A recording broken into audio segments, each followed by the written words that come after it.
So now as far as getting started, what I always recommend for new golfers, hit a tee. Just put a tee in the ground. If you're new at golf and you don't know what a tee is, it's this wooden peg that we put the ball on top of. So just practice hitting a tee to get started. Rather than hitting golf balls, just practice hitting a tee. So you're gonna take your stance and you're gonna go back and forth. And I want you to notice the swing that I'm making.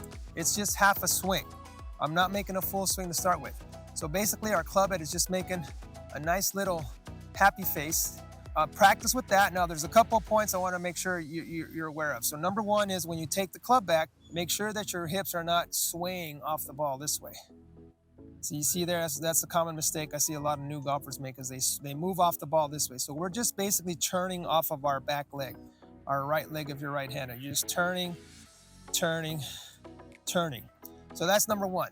Don't sway off the ball. Number two is when you come through, make sure that the left wrist, the lead wrist, stays straight or flat. You don't want to have the club head go ahead of your hands like this. This is where I'm bending my wrist.